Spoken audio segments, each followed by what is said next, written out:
Good afternoon, everyone. I'd like to welcome everyone here to the Israel of God Charlotte location. My name is Brother Volney from Buffalo, New York, and I'll be doing the lesson today. And reading for me today is Brother Eddie. And it's always to sing praises unto the Lord our God. Once again, I'd like to welcome everyone here to the Israel of God Bible study class here in Charlotte. And my name is Brother Volney, and reading for me today is Brother Eddie. And as always, here at the Israel of God, before we get into the lesson, we read the 10 Commandments because the law was read every Sabbath day when the people gathered together in the days of our fathers. So what we're going to do, we're going to go to the book of Exodus, and we're going to read chapter 20, verses 1 through 17. These are the 10 Commandments which was given to the people. And we're going to learn a few things about these commandments. But let's just go to Exodus chapter 20, and let's read verses 1 through 17. And after the reading of the law, we will get into today's lesson. But Exodus chapter 20, and when you get it, you can go ahead and read. And God spake all these words, saying, I am the Lord thy God, which have brought thee out of the land of Egypt, out of the house of bondage. Thou shalt have no other gods before me. Thou shalt not make unto thee any graven image, or any likeness of anything that is in heaven above, or that is in earth beneath, or that is in the water under the earth. Thou shalt not bow down thyself to them, nor serve them. For I, the Lord thy God, am a jealous God, visiting the iniquity of the fathers upon the children, unto the third and fourth generation of them that hate me, and showing mercy unto thousands of them that love me, and keep my commandments. Thou shalt not take the name of the Lord thy God in vain, for the Lord will not hold him guiltless that taketh his name in vain. Remember the Sabbath day, to keep it holy. 6 days shalt thou labor, and do all thy work. But the seventh day is the Sabbath of the Lord thy God. In it thou shalt not do any work, thou, nor thy son, nor thy daughter, thy manservant, nor thy maidservant, nor thy cattle, nor thy stranger that is within thy gate. For in 6 days the Lord made heaven and earth, the sea, and all that in them is, and rested the seventh day. Wherefore the Lord blessed the Sabbath day, and hallowed it. Honor thy father and thy mother, that thy days may be long upon the land which the Lord thy God giveth thee. Thou shalt not kill. Thou shalt not commit adultery.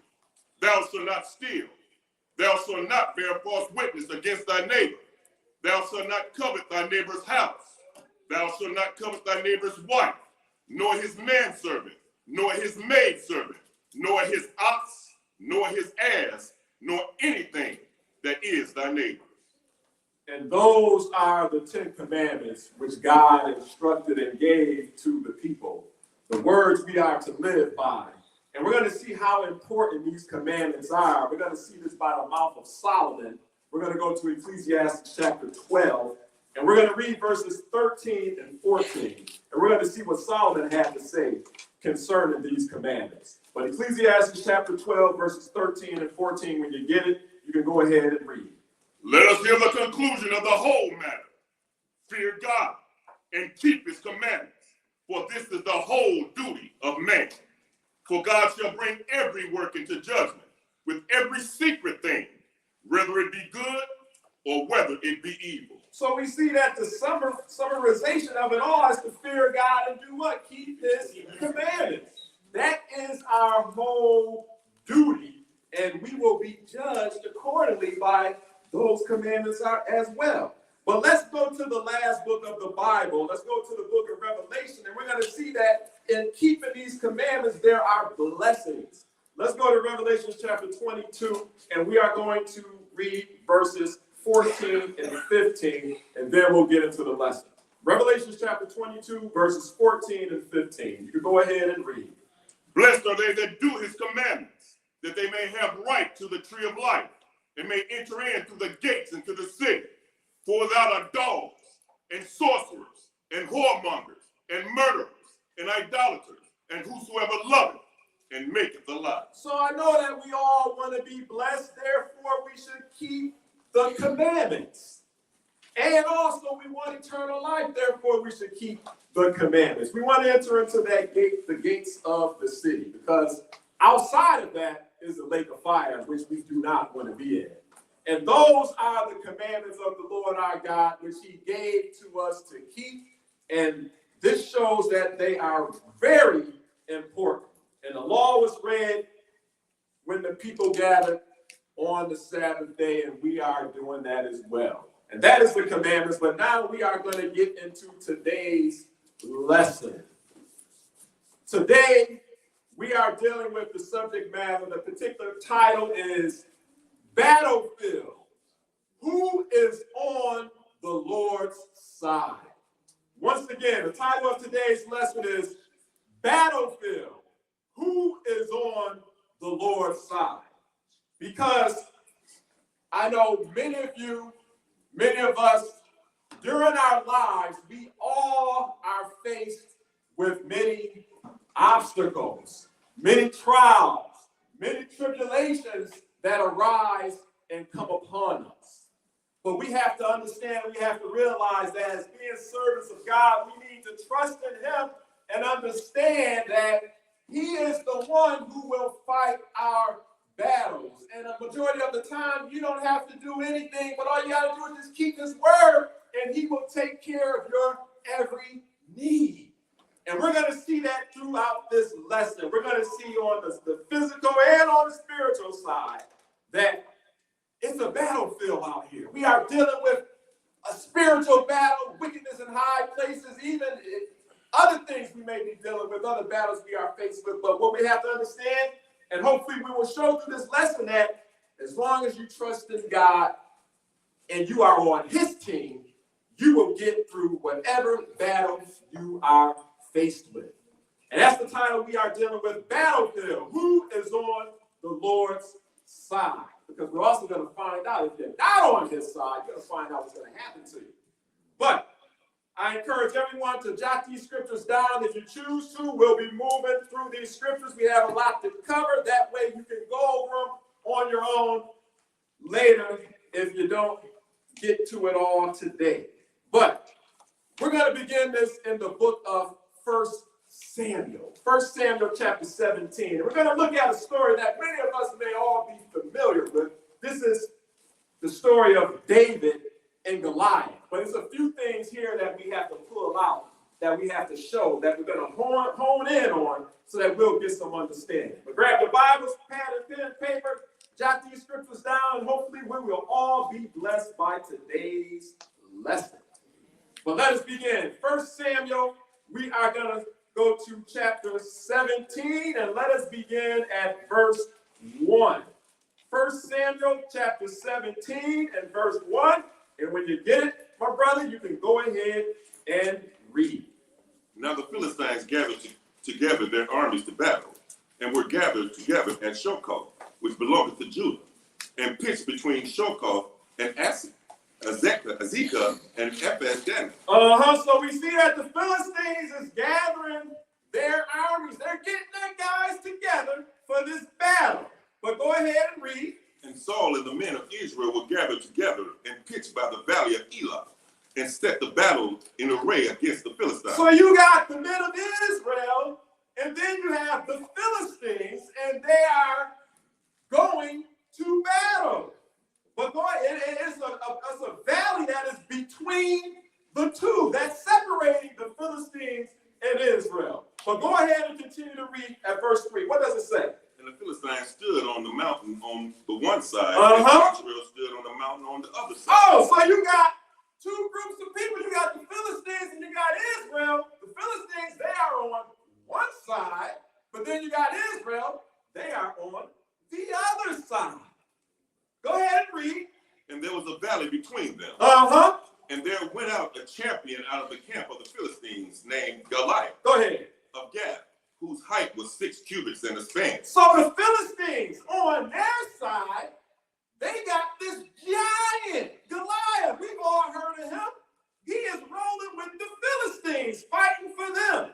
But we're not going to read all about Goliath, but you keep reading, you'll find about his armor, how big he was and everything, all the things that he had, and you'll be like, woo, I don't want to go up against this guy because I may not stand a chance. But let's go ahead and jump down to verse 8 and continue, because Goliath will come out there and then he would say things to the Israelites. But let's see what happens here at verse 8. Go ahead and read.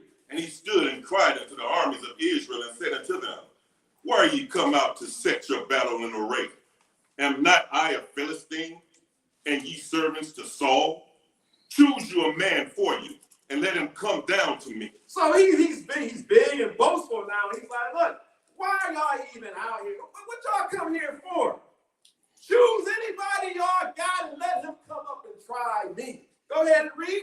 If he be able to fight with me and to kill me, then will we be your servants. But if I prevail against him and kill him, then shall ye be our servants. So he said, I'm gonna make a deal with y'all. Anybody come and able to beat me and take me down, then we're gonna be your servants. But go ahead and read. And serve us.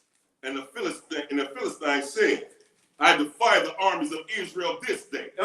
Give me a man that we may fight together. Look, give me somebody who's going to come up against me. Go ahead and read the next verse. Verse 11. When Saul and all Israel heard those words of the Philistines, they were dismayed and greatly afraid. Oh, so now Israel, Saul, the king at this time, they are discouraged.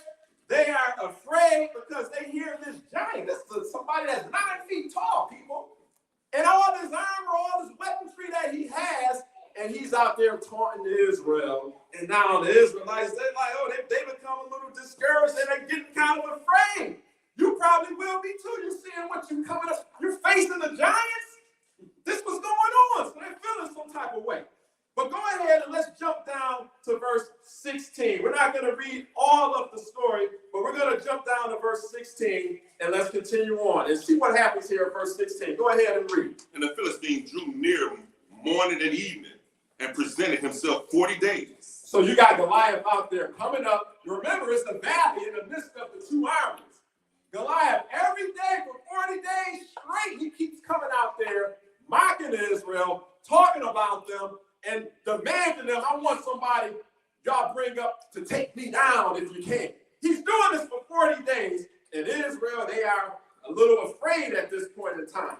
But let's go ahead and continue with the story, and let's bring this to verse 21, because it's a battle going on here, people. Let's jump down to verse 21 and let's see what's going on. Go ahead. For Israel and the Philistines had put the battle in array army against army. So you got army against army right now. But then we're going to introduce David. He's going to come on the scene.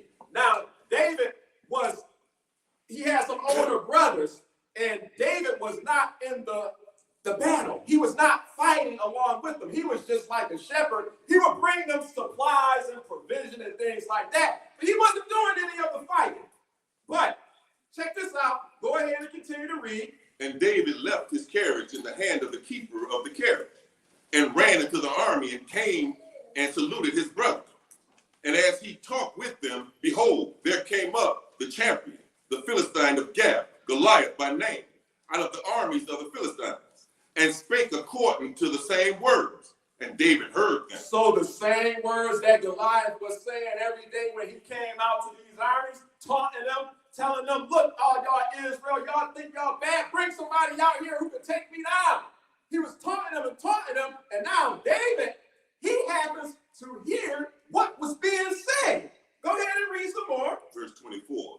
And all the men of Israel, when they saw the man, fled from him and were so afraid. You see how Israel is acting. They're like, wait a minute, we got to get out of here. Go ahead and read. And the men of Israel said, have ye seen this man that is come up? Surely to defy Israel is he come up. And it shall be that the man who killeth him, the king will enrich him with great riches, and will give him his daughter, and make his father's house free in Israel. So they telling people what Goliath is saying and everything. But watch this, how David responds. Verse 26. Go ahead and read. And David spake to the men that stood by him, saying, what shall be done to the man that killeth this Philistine, and taketh away the reproach from Israel? For who is this uncircumcised Philistine, that he should defy the armies of the living God? Now look at David's reaction as opposed to all his other brethren in the Israelites. He's like, wait a minute. Who is this guy? Who we think he is talking all this mess? Who is this uncircumcised Philistine? He's coming out here and he's trying to defy the armies of who? The living God. That's what David said. You're trying to come up against the armies of the living God? Remember, you had the Philistines on one side, then you got the Israelites on the other side. Whose side are you going to be on? Are you going to be on the side that got this big champion Goliath, this giant? Or are you going to be on the side of the living God? You have to make this choice. But this is what David is saying, because this is the faith and confidence that David has. But let's jump down to verse 32 and let's continue the story. Verse 32, what does it say? And David said to Saul, let no man's heart fail because of him. That servant would go and fight with this Philistine. So David is telling the king, Saul, he's like, wait a minute, what y'all all so afraid for? What is going on? Look, let me go. I'm going to take him out. Go ahead and read some more. And Saul said to David, thou art not able to go out against this Philistine to fight with him, for thou art but a youth, and he a man of war from his youth. Now he's in that Saul's trying to, look, let me talk some sense into you, David. You're young. You're young. You're little. You're young. And this guy, he's a giant, and he's been fighting all his day. He's been training his whole entire life. What in the world you think you're doing? Go ahead and read some more. And David said to Saul, that servant kept his father's sheep, and there came a lion and a bear, and took a lamb out of the flock. And I went out after him, and smote him, and delivered it out of his mouth. And when he arose against me, I caught him by his beard, and smote him, and slew him. So now David is trying to give Saul a little assurance. He's like, look, I got some experience. I done been in some battles. I done dealt with this lion. I took a lion out. I took a bear out. Go ahead and read the next verse. Go ahead and read. That servant slew both the lion and the bear. Go ahead. And this uncircumcised Philistine shall be as one of them. You see David's faith and confidence? He's like, wait a minute, look now, Saul. I done dealt with this bear. I done dealt with this lion. This giant who y'all call Goliath, he is going to be the same way as the bear and the lion ended up. Dead. That's his faith. But check it out. Go ahead and read some more. Seeing he hath defiled the armies of the living God. And you see what this Goliath is doing. He is defying the armies of the living God. He's coming up against Israel, but he's coming up against God. Go ahead and read. David said, moreover, the Lord that delivereth me out of the paw of the lion, and out of the paw of the bear. Now check this out. Check out the faith and the confidence that David had. The Lord who delivered me out of this lion and out of this bear. Go ahead and read. He will deliver me out of the hand of this Philistine. Go ahead. And Saul said unto David, go, and the Lord be with thee. Saul can't say nothing else after that. He can't kick against the Lord. He's like, go, you go ahead. And the Lord bless you and be with you, boy. Go ahead and do your thing. But David, this is his faith. He's like, look, the Lord didn't forsake me against that lion. He did not forsake me against that bear. And he's sure enough not going to forsake me when I go up against this giant. Because David knows whose side he's on. And he has full confidence and assurance that just like the Lord delivered him in those circumstances, he will be delivered again. But check this out. Jump down to verse 42 and let's continue. Verse 42, what does it say? And when the Philistine looked about and saw David, he disdained him, for he was but a youth and ruddy and of a fair countenance. So you remember, Goliath, day in and day out, he kept telling Israel, get somebody to come fight me. Bring somebody out here if y'all big and bad. Bring somebody who can take me out. So now, you got to realize the position Goliath is in. He's out there, they got the battle going on, and now Israel, they send David out there. David come rolling out there, and remember, he's a younger guy. He's not like big in stature, and he's not looking like a warrior like his brothers were. Goliath sees him, and Goliath is like, wait a minute, what is this, a game? Y'all trying to prank me or something? What's going on here?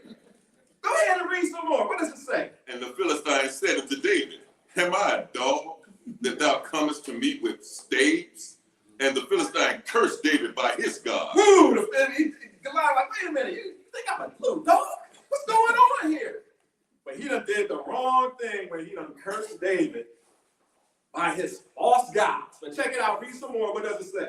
And the Philistine said to David, come to me, and I will give thy flesh unto the fowls of the air, and to the beasts of the field. Go ahead. Then said David to the Philistine, thou comest to me with a sword and with a spear. Oh, the Philistine talking to David. Now David gonna talk back. He's like, look, wait a minute now. I know you got a spear. I know you got a sword, and you coming up against me. But this how I'm rolling, Goliath. Go ahead and read. What does it say? With a shield. But I come to thee in the name of the Lord of hosts. You see that? I'm coming in the name of the Lord. You don't stand a chance, Goliath. Go ahead and read some more. The God of the armies of Israel, whom thou hast defied. You are coming up against the God of Israel, and you don't defy him? I feel sorry for you, Goliath. Go ahead and read some more. This day will the Lord deliver thee into mine hand. Hey, the Lord may help me out. I think the Lord is going to do something. No, he said, this day the Lord is going to deliver you into my hand with all confidence. Yes. That's how David was rolling. Yes. And when we believe and have the faith that our God, that we believe in our God, and best believe he can do the same thing even for you. But check it out. Read some more. What does it say? And I will smite thee and take thine head from thee. And I will give the carcass of the host of the Philistine this day unto the fowls of the air and to the wild beasts of the earth, that all the earth may know that there is a God in Israel. And God is going to get the glory, because ultimately everybody's going to know that it is God who has done this. Because there's no way this little boy David is going to be able to take this Goliath out, this giant, but with God. Yes. Go check it out and read some more. What does it say? Verse 47. And all this assembly shall know that the Lord saveth not with sword and spear. That's not how the Lord rolls. We're going to find out all throughout this lesson. You don't have to pick up a thumbtack. Check it out and read some more. What does it say? For the battle is the Lord, Yes. and he will give you into our hands. And that's what we all have to understand sometimes, people. When we be going up against different things in our lives, it says that the battle is who? The Lord's. If you are on his side. Because when you are on his side, you rolling with him, you have nothing to be afraid of. You are on the winning team. Yes. Go ahead and read some more. What does it say? And it came to pass, when the Philistine arose and came and drew nigh to meet David, that David hasted and ran towards the army to meet the Philistines. Now check this out. The Philistine arose, Goliath. He got up and he came and drew nigh to meet David. So you got Goliath coming out there. Oh yeah, this David talking all this crap. Let me show him what I'm made of. So Goliath is approaching David. What is David's reaction? Do he like step back, get his grounding and footing and everything and all that? No. What do the books say? David hasted and he buck rushed Goliath. He seen Goliath coming. He didn't step back. No, he went boom, straight at him. Go ahead and read. And David put his hand in his bag. And he's running towards him. He got his hand in his bag. Go ahead and And read. took thence a stone. Running, got the stone. Go ahead and And read. slain it. And smote the Philistine in his forehead. Go ahead. That the stone sunk into his forehead all David needed was a little bitty rock. Yes. But if we would have read earlier, Goliath had all type of armor, helmets that weighed how much and everything. You think he would be protected from some pebble? But no, David took that sling, wound that up, swung that thing at Goliath, and it sunk right up in his head. And he fell to the earth, and that was the end of that. Yes. Then David really took him out, chopped his head off, but we're not going to get into all that. But the moral of the story is that David fully trusted in the Lord his God. Yes. He had the faith. And although David was considered one of the little ones, one of the youngsters, he was able to take out a 9-foot giant. Why? Because of his faith in the Lord. And that's what this lesson is all about. It's a battlefield out here, but you got to choose whose side you are on. Yes. If you want to come out on the winning side. But check this out. We're going to go a step further, and we are going to make our way to the book of Exodus. Let's go into the book of Exodus, and we're going to start at verse 9. Exodus 14 and verse 9. Because we're going to look at the children of Israel when they were released from the hard bondage and slavery that they were serving up in Egypt. And what happened was the Lord had just unleashed these plagues upon the Egyptians. He was showing his might and showing his power. And Pharaoh finally let Israel go. And Israel is on the go. They are leaving Egypt. They are going through the wilderness, making their way out. But they come faced with an obstacle that is presented before them. Pick this up, Exodus 14 and verse 9.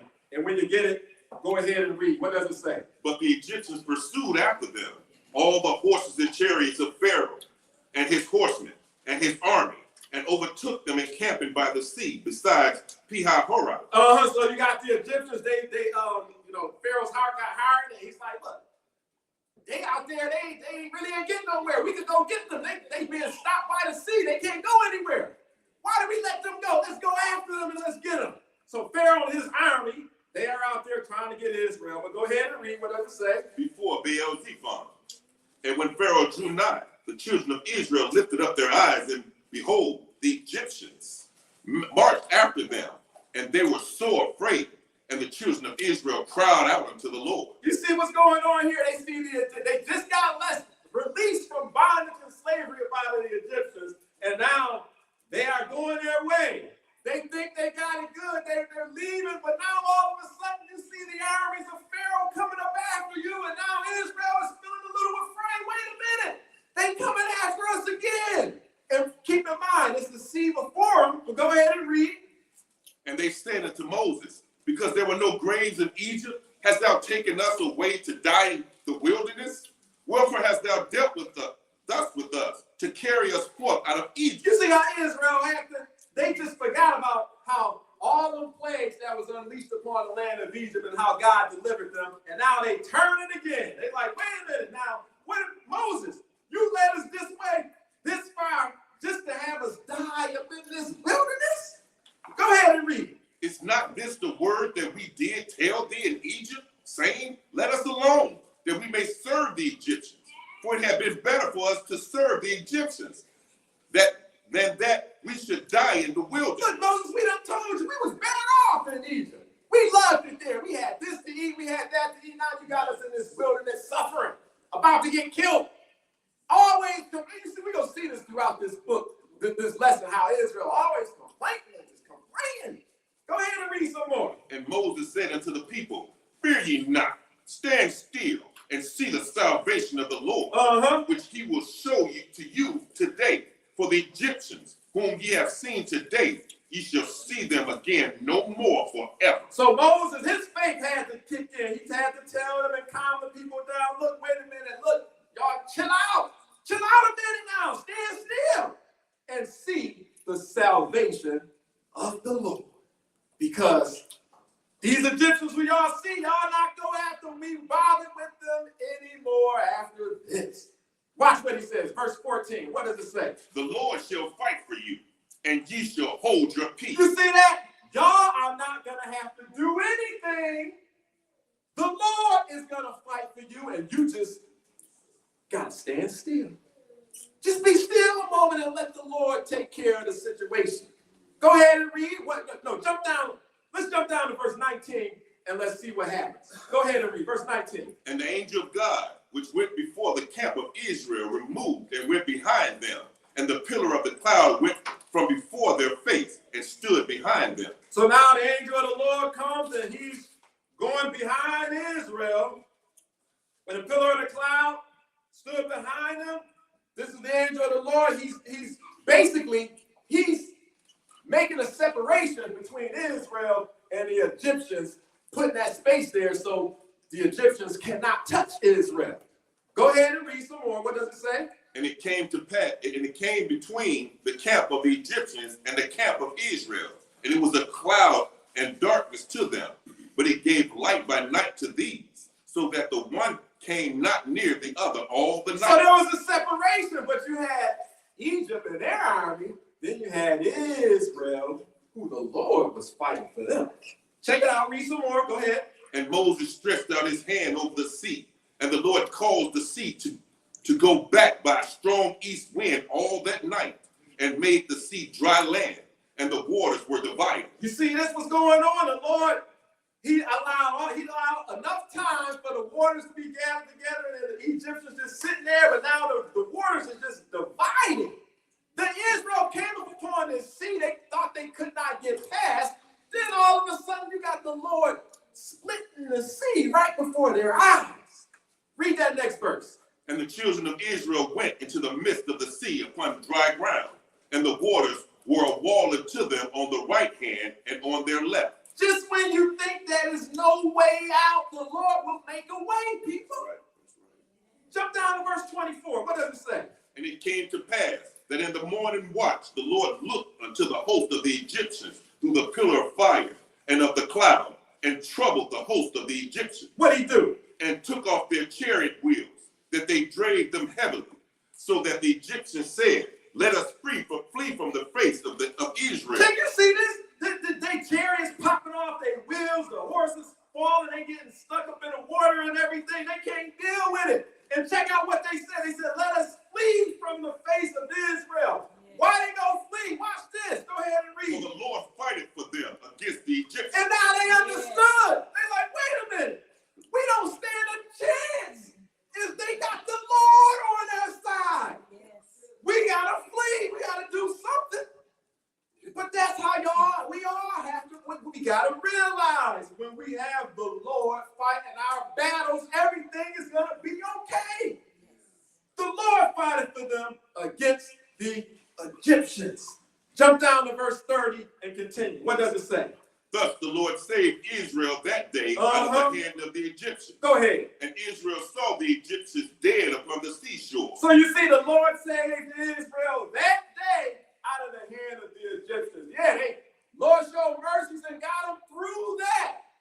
But if you go back into your folly, if you leave off the winning team, you want to get traded or something, or I can't work with this. You leaving the winning team.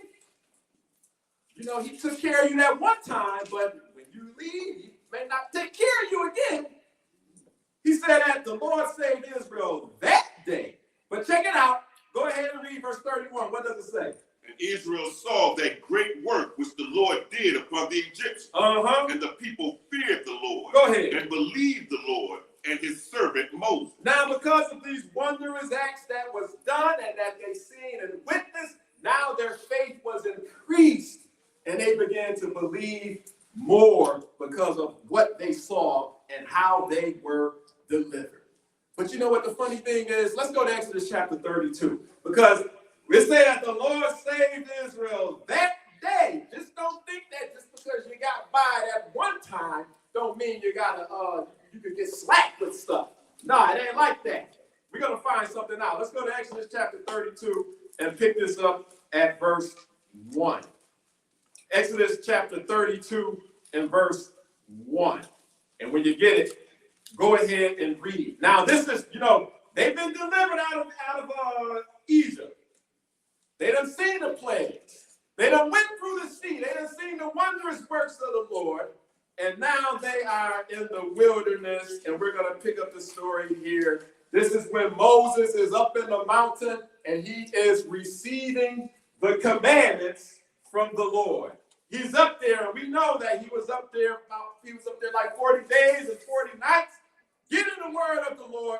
But watch the reaction of Israel. Exodus 32 and verse 1. When you get it, go ahead and read. And when the people saw that Moses delayed to come down out of the mountain, the people gathered themselves together unto Aaron and said unto him, Up, make us gods which shall go before us. For as this Moses, the man that brought us up out of the land of Egypt, we wot not what has become of him. Now, wait a minute. You mean to tell me, Israel, they done seen all the plagues. The Lord done just brought them through the sea. They seen how he used Moses and everything. And now, Moses up in the mountain, it's been it's been 40 days, and now they just like, look, we don't know what happened to Moses. We don't know what's going on. Hey, Aaron, you know what? We make us some gods. That does not make any type of sense. No sense whatsoever. But check this out. Aaron, you think he would know better? But watch this. Verse 2, go ahead and read. And Aaron said unto them, Break off the golden earrings, which are in the ears of your wives, of your sons, and of your daughters, and bring them unto me. And all the people brake off the golden earrings, which were in their ears, and brought them unto Aaron. And he received them at their hand, and fashioned it with a graven tool, after he had made it into a molten calf. And they said, These be thy gods, O Israel, which brought thee up out of the land of Egypt. That is something else. That's coming from Aaron, the brother of Moses. He's like, these are your gods, Israel, which brought you up out of the land of Egypt. Makes no sense. They done took their gold off and everything, and now they done made this golden calf, and all of a sudden, that calf is what brought you up out of Egypt? Israel, they seen how the Lord brought them and stopped the Egyptians and everything. So what is they thinking? What is going on here? But check this out. Go read some more. What does it say? And when Aaron saw it, he built an altar before it. And Aaron made proclamation and said, Tomorrow is a feast to the Lord. Wait, a feast to the Lord? Wait a minute. They done made a golden calf, and now they talking about it's a feast to the Lord? They done partying and everything. They excited. Read verse 6. Watch what it says. And they rose up early on the morrow and offered burnt offerings and brought peace offerings. And the people sat down to eat and to drink. Wait a minute. So they out there, they bringing on offerings to this golden calf that they done got. It said that they out there, they eating, they drinking, they playing, they having a good old time. It's like a joyous occasion for them. But they doing it all to false idolatry, which doesn't make any type of sense. And Moses, he's up in the mountain. He's getting the commandments, right? But read verse 7. What does it say? And the Lord said unto Moses, Go, get thee down, for thy people, which thou broughtest out of the land of Egypt, have corrupted themselves. It's funny. You know what's funny? Right. The Lord told Moses, get down, because your people, which you brought out of Egypt, they done went crazy. Go ahead and read. What does it say? Verse 8. They have turned aside quickly out of the way which I commanded them. They have made them a molten calf, and have worshipped it, and have sacrificed thereunto, and said, These be thy gods, O Israel, which have brought thee up out of the land of Egypt. Now imagine this. Moses didn't know what was going on. But the Lord had to tell him, look, go get down, because the people done went crazy. Go ahead. Read the next verse. And the Lord said unto Moses, I have seen this people, and behold, it is a stiff-necked people. Go ahead. Now therefore let me alone, that my wrath may wax hot against them, and that I may consume them, and I will make of thee a great nation. Now you got to understand how the Lord is feeling now. After all he had done for these people, they was up in Egypt, they was crying. Oh, we can't deal with these taskmasters over us. They cried unto the Lord. The Lord brought them up out of Egypt, delivered them, brought them through the sea, and did all these things for him. He did all these things for these people, and now this is how they are acting towards the Lord. So he is hot. He's look, I'm going to just wipe them all out, and Moses, I'm going to make a whole nother nation up out of you. But now Moses he's being the intercessor here, and he talks to the Lord, and he's like, look, have some mercy. Give them a chance. Don't take them out. But jump down to verse 15 and continue. Go ahead and read. And Moses turned and went down from the mount, and the 2 tables of the testimony were in his hand. The tables were written on both their sides. On the one side and on the other they're written. So he's coming down. Moses coming down. Now the Lord told him what Israel was doing and how they were acting. But Moses didn't really exactly see what was going on. He didn't quite know at this point all what Israel had done. So he's coming down. He got the tables of stone. He done spoke to the Lord. Lord, give them a chance. Help have some mercy on them. Be an intercessor here. But now, jump down to verse 19 and check it out. Go ahead and read. Verse 19. And it came to pass, as soon as he came nigh to the camp. Oh, now this Moses, he got closer to the people. He come down off the mountain. He can see now what's going on. What did he see? Go ahead and read. That he saw the calf. He saw this big idol that they had out there. What else? And the dance. And they out there, they doing the stanky leg and whatever else they doing out there. Go ahead and read. And Moses' anger waxed hot. And Moses, he's upset. Wait a minute now. What is going on? Go ahead. What does it say? And he cast the tables out of his hand and brake them beneath the mount. Now Moses really seen what was happening. Now he kind of understands why the Lord was so upset, because he's seen it with his own eyes now. They out there, they acting a fool. Got the calf out there. They bringing offerings and everything, dancing. Having a whole full-fledged barbecue. I'm just saying. That's Israel. Go ahead and read some more. What does it say? Verse 20. And he took the calf which they had made and burnt it in the fire. Go ahead. And ground it into powder. Now this is how mad Moses was. He's so mad that the commandments that the Lord gave, he done broke them, flung them down and broke them. Cracked the stone all up. Then it says, go ahead, he took the calf, he saw it as his idol, he burnt it in the fire and ground it into powder. And what else he do? And strawed it upon the water. And made the children of Israel drink of it. That's how upset and hot he was. This calf y'all done made. Nah, y'all, this y'all got y'all talking about here. Drink this y'all got up. Ground it into powder, mix it with the water. Here, y'all drink, have a milkshake. Go, take a drink. And made Israel to drink of it. He was upset. Go ahead and read the next verse, verse 21. And Moses said unto Aaron, what did this people unto thee, that thou hast brought so great a sin upon them? And now Moses, he's got questions. Aaron, I left you here, but what happened? Jump down to verse 26 and let's continue. Because Aaron is like, we had some gold, and then next thing you know, it was a calf that popped up. But jump down to go to verse 26 and let's continue. Then Moses stood in the gate of the camp and said, who is on the Lord's side? Yeah, because now Moses is hot. What did y'all do? Who is on the Lord's side? Go ahead and read. Let him come unto me. And all the sons of Levi gathered themselves together unto him. So you got some people, the Levites, they're like, yeah, we are on the Lord's side. They went over with Moses. Go ahead and read. And he said unto them, thus saith the Lord God of Israel, put every man his sword by his side, and go in and out from the gate to gate throughout the camp, and slay every man his brother, and every man his companion, and every man his neighbor. Now you remember when the Lord told Moses what was going on with Israel, Moses was trying to plead for their cause, and oh Lord, have mercy on them. And the Lord said, look, Moses, I'll make a great nation out of you. Moses didn't really know what was going on. Okay, yeah, have mercy on them, Lord. But now the Lord, he went down there. Now Moses see for himself what's going on, how these people acting. And you see, look, who's on the Lord's side? Levites come over now. Go through whoever ain't on the Lord's side, take them out. Go ahead and finish up verse 28. And the children of Levi did according to the word of Moses, and there fell of the people that day about 3,000 men. So apparently 3,000 people, they was like, hey, we not on the Lord's side.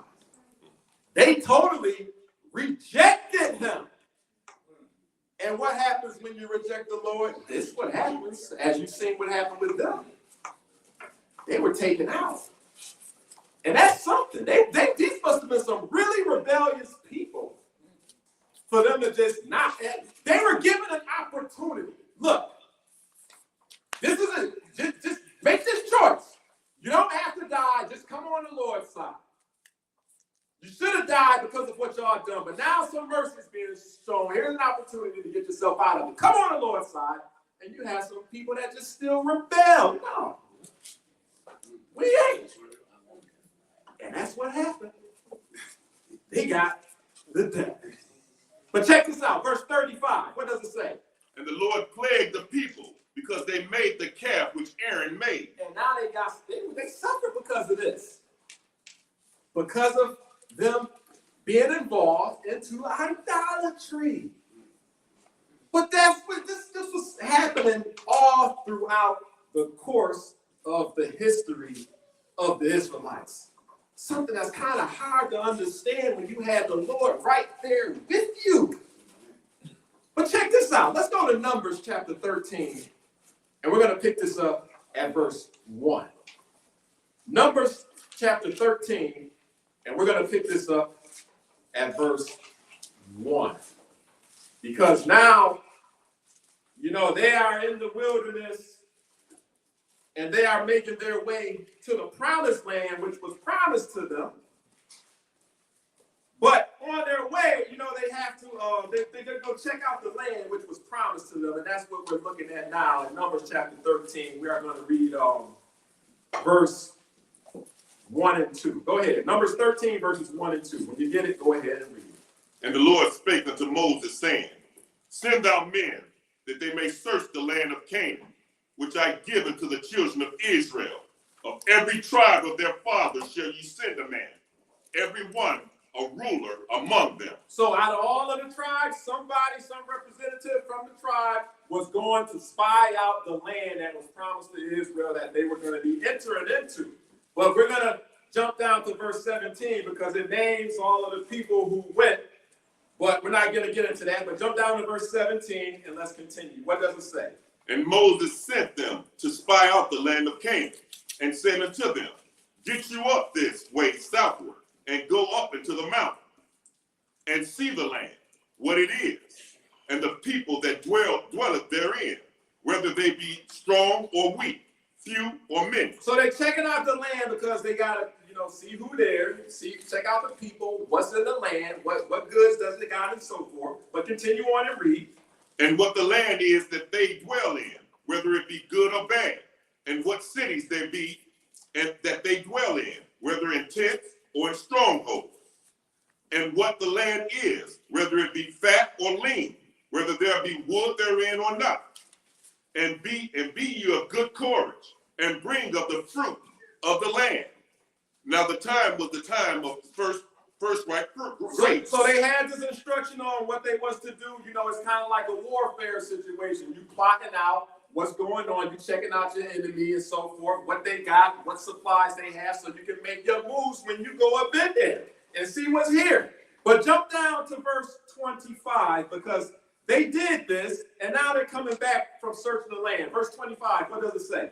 And they returned from searching of the land after 40 days. So remember, you had 12 representatives from the tribes that went to search out the land. Now they're returning to give a report about what they seen here. Verse 28 continued. They said, hey, yeah, this is some good land. It has a lot of goods. The fruit is good. The land is good. It's plenteous. But, it's a little issue that we came across. Go ahead and read that verse 28. And what does it say? Nevertheless, the people be strong that dwell in the land, and the cities are walled and very great, And moreover, we saw the children of Anak there. Yeah, they say, okay, the land is good, it's great. But one little problem here, the people there, you know, these are some big, strong people. Some big guys there. And, you know, they got these fenced cities and these high walls. We might have a little bit of an issue. Go ahead and read. What else does it say? The Amalekites dwell in the land of the south, and the Hittites, and the Jebusites, and the Amorites dwell in the mountains, and the Canaanites dwell by the sea, and by the coast of Jordan. So they talking about all these people that's up in this land, how they coming up against and so forth. But now, Caleb, one of the people who went there, check out what he said, verse 30. What does it say? And Caleb stilled the people before Moses and said, let us go up at once and possess it, for we are well able to overcome it. Now, Caleb, he stood out. And he's like, look, wait a minute now, y'all. Calm down, relax. We can take this. Let us go up at once, because we able to do this. Just relax. Read some more. What does it say? But the men that went up with him said, we be not able to go up against the people, for they are stronger than we. And they brought up an evil report of the land which they had searched unto the children of Israel, saying, the land through which we have gone to search it is a land that eateth up the inhabitants thereof. And all the people that we saw in it are men of a great stature. So now Caleb is being outnumbered here by the other guys that went up. And they're like, look, wait, we can't do this. These people stronger than us. Have you seen how big they are? What you talking about, Caleb? We can't do this. Go ahead. And there we saw giants, the son of Anak, which come of the giants. And we were in our own sight as grasshoppers, and so we were in their sight. And look what they talking about now. They ain't even exaggerating the situation. We just little grasshoppers compared to the people that's up in this land. Caleb, what in the world are you talking about? We can't do this. So now you got some people, they being afraid. Then you got Caleb who's standing in the gap. He's like, look, we can do this. But jump down right into the 14th chapter and start at verse 1. Go ahead and read. Numbers 14 and 1. Roll right into the 14th chapter. What does it say? And all the congregation lifted up their voice and cried, and the people wept that night. And all the children of Israel murmured against Moses and against Aaron. And the whole congregation said unto them, would God that we had died in the land of Egypt, or would God we had died in this wilderness? You see how they always keep coming up with this. They murmur and they talking about them and everything. It would have been better if we just died in Egypt. It's better for us to die up in the wilderness. They prophesying their own demise. Go ahead and read. What does it say? And wherefore hath the Lord brought us unto this land to fall by the sword, that our wives and our children should be a prey? Were it not better for us to return into Egypt? So you see how the people coming together now and they're telling everybody else, look, we can't do this. You know, our wives, our children, they gonna get killed.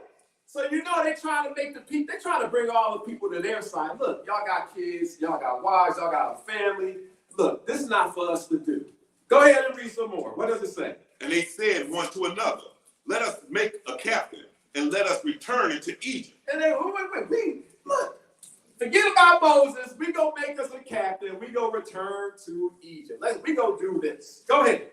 Then Moses and Aaron fell on their faces before all the assembly of the congregation of the children of Israel. Go ahead. And Joshua, the son of Nun, and Caleb, the son of Jephunneh, which were of them that searched the land, rent their clothes. So now you got Joshua also. Joshua also stood up with Caleb.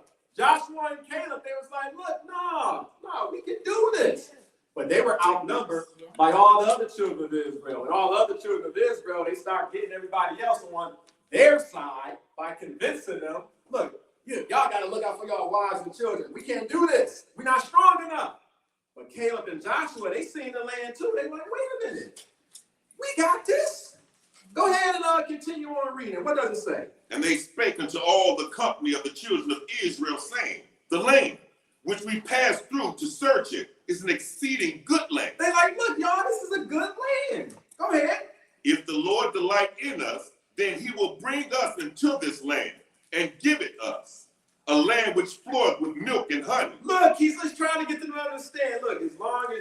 life was right by the Lord, y'all don't have anything to worry about. He's going to take care of us. Go ahead and read, but this is the thing y'all should not do. Verse 9, what does it say? Only rebel not ye against the Lord, neither fear ye the people of the land. Don't rebel against the Lord your God, and do not fear the people of the land. Go ahead and read. For they are bread for us. You see what Joshua and Caleb said? They stood up and they like, wait a minute. Y'all talking about we are only but grasshoppers compared to them. But Caleb and Joshua, you see what the type of spirit they had on them. They are like, no, those people are bread for us. So they understood that we are going to eat them up. Why? Because the Lord is on our side.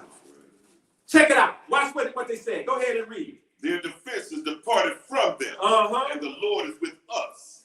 Fear them not. Look, those people, they're not going to have any defense because the Lord is with us. Don't be afraid of those other people. So you got Joshua and Caleb saying this. They're upholding the faith of the Lord. They're like, look, people, we can do this. Watch what all of the other people did. Go ahead and read that next verse. This is a shame. Go ahead. But all the congregation babes stoned them with stones. And the glory of the Lord appeared in the tabernacle of the congregation before all the children of Israel. You see what the people did? They're like, kill them. They don't know what they're talking about. That's these faithless Israelites not really understanding who they actually have on their team and what they can accomplish. This is a shame. But go ahead and read the next verse. Verse 11. And the Lord said unto Moses, how long will this people provoke me? And how long will it be ere they believe me? For all the signs which I have showed among them. See how the Lord is feeling? He's still feeling like this. How long won't they believe me? Everything I done showed them, everything I have did for them. Verse 12, go ahead and read. I will smite them with the pestilence and disinherit them, and will make of thee a greater nation and mightier than they. He told that to Moses quite a few times. Look, I'm going to start over with you. Then Moses again, he began to be the intercessor. Lord, give him a chance. But let's jump down and pick it up at verse 20. Go ahead and read. And the Lord said, I have pardoned according to thy word. And the Lord actually listened to Moses. Okay, I'm not going to destroy him. I'm going to give him a chance. Go ahead and read. But as truly as I live, all the earth shall be filled with the glory of the Lord, because all those men which have seen my glory and my miracles, which I did in Egypt and in the wilderness, and have tempted me now these 10 times, and have not hearkened to my voice. Oh, it's saying they've been tempted me these 10 times. So they was doing this over and over and over, rebelling against the Lord, not believing what he can do. Go ahead and read. Surely they shall not see the land which I swear unto their fathers, neither shall any of them that provoke me see. So all those people who came up against me, who didn't believe, who didn't have the faith, who talked about y'all, they will not see the land. But these are the people that are going to see it. Verse 24, go ahead and read. But my servant Caleb, because he had another spirit with him. Oh, he had another spirit with him. What spirit did he have? He had the spirit of God. He did not have the spirit of fear. He had the spirit of power and knew that with God on his side, anything could be accomplished. Not only him, but Joshua too, which we're going to see this. But go ahead and read. And have followed me fully. Him will I bring into the land whereinto he went. And his seed shall possess it. Oh, and he said because Caleb had another spirit, and because he have followed me fully, not partly, not 1 minute you in and the next minute you out. No, you fully followed the Lord, so therefore you will enter into the land. And the same promise is even made to all of us even this day. You have to fully follow the Lord. You don't have time for people being a part-time Christian or the only day you serve the Lord is on the Sabbath day, but the rest of the week you raising all kind of candy. No, you got to choose a side, people. You have to find. You got to. The Lord, look, you're gonna be on my team. I want you to be fully committed. Don't be wishy-washy. But check this out. Let's go to Revelation chapter 3, because he tells us this. Revelation chapter 3. Let's pick this up at verse 14. Revelation chapter 3 and verse 14. And when you get it, you can go ahead and read. Revelation 3, verse 14. This is some of the message to the churches here. And this is to the church at Laodicea.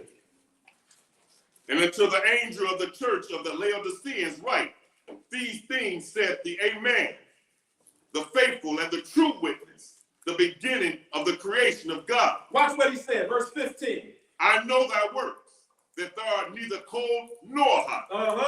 I would thou wert cold or hot. He's like, look, I know how y'all be behaving yourself. I know what y'all be doing. Sometimes you're in it, sometimes you're not. But I prefer, just let me know. Either you go roll with me or you're not. Pick a side, people. Go ahead and read. So then, because thou art lukewarm and neither cold nor hot, I will spew thee out of my mouth. Look, you straddling the fence, I'm going to spit you out of my mouth because I can't have you on my team. I don't know what you're going to do. I might throw you the ball and you might want the other team to win. You go drop it. You go fumble it. Can I trust you to be on my team? That's how the Lord is feeling about us. He's looking at us like this, people. Are you going to roll with me or are you not? Whose side are you on? Pick one. But check this out. Let's go to Luke chapter 11. Luke chapter 11, let's read one verse 23. Luke 11, verse 23. And we're going to see something here that Christ has said.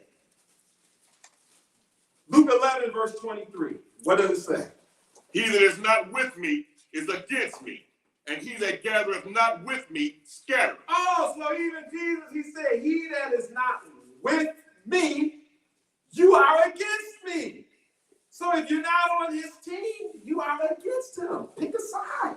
It's time to choose. Playtime is over. Look, it's a battlefield out there, and it's time for us to pick a side. Because as we see throughout this lesson, every time we're going to see that those who are not on the Lord's side, I feel sorry for them. But let's go a little further, and let's go to Joshua chapter 1. And let's pick this up at verse 1. We're going to go to Joshua chapter 1. We're going to make our way back. We're just going to go to Joshua chapter 1 right now. And we're going to pick this up at verse 1. Because we just seen how we done worked our way through the children of Israel, coming up out of Egypt, making their way into the promised land, and we see everybody that make it up in there. Majority of the people died in the wilderness because they did not have the faith. But check this out. We're going to go to Joshua chapter 1. And now Moses has died, and Joshua is taking on the mantle. He is becoming the one to lead the people. And he's the one that actually will lead the children of Israel into the promised land. But let's pick this up in Joshua chapter 1, verse 1. What does it say? Now after the death of Moses, the servant of the Lord, it came to pass that the Lord spake unto Joshua the son of Nun, Moses' minister, saying. So now the Lord is speaking to Joshua. He was Moses' servant, but now he's in charge now. Verse 5, go ahead and read. There shall not any man be able to stand before thee all the days of thy life. As I was with Moses, so I will be with thee. I will not fail thee, nor forsake thee. Now you see what the Lord is telling Joshua now?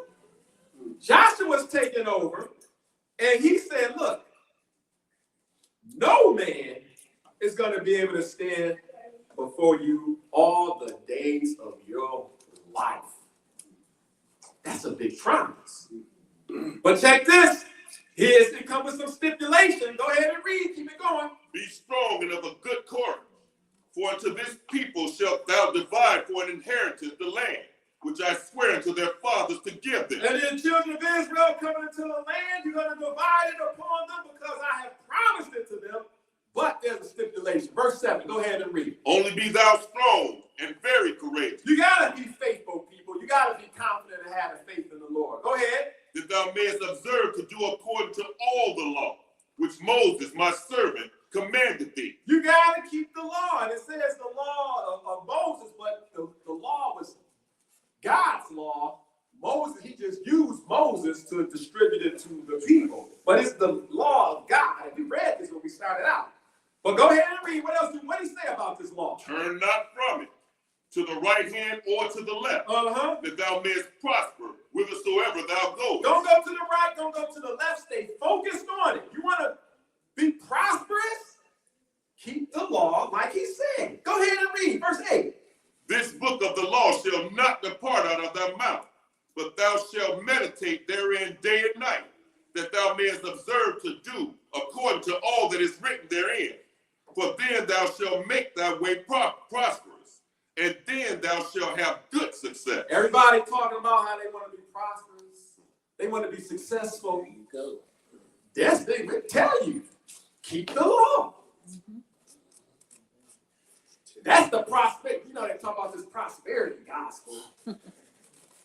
Well, no, they take that all out of context. But we see how in order to be blessed, you want to be blessed, therefore we should do what thus saith the Lord. That was verse 9. Look. No, that's 8. Read verse 9. Have not I commanded thee? Be strong and of a good courage. Be not afraid, neither be thou dismayed. For the Lord thy God is with thee, whithersoever thou goest. So we see this. He said, the Lord thy God, I am with you wherever you set your foot at. Joshua, all you got to do is follow after my word. And we're going to see that Joshua, he understood what the Lord said, and he put it to the test. Yes. But check this out. Let's go to Joshua chapter 9 real quick. Joshua chapter 9, and let's pick this up at verse 3. Joshua 9 and verse 3. Because we're going to see that, you know, they're making their way in the promised land, and they're taking out all these nations that the Lord is driving out from before them.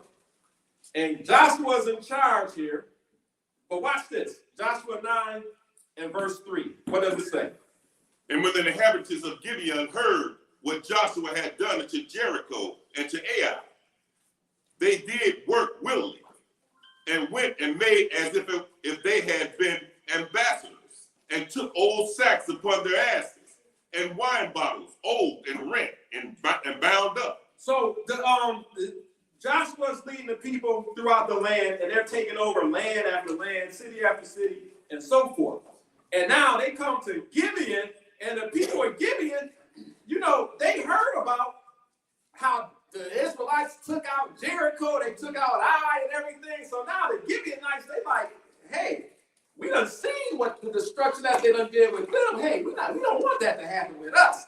So what they actually do, they like, look, Joshua, we want to be on y'all side because we know y'all got the true and living God with y'all. We got to roll with y'all, because if we don't, they understand that just like those other nations was taken out, they're going to be taken out too. Go ahead and read verse 6. What does it say?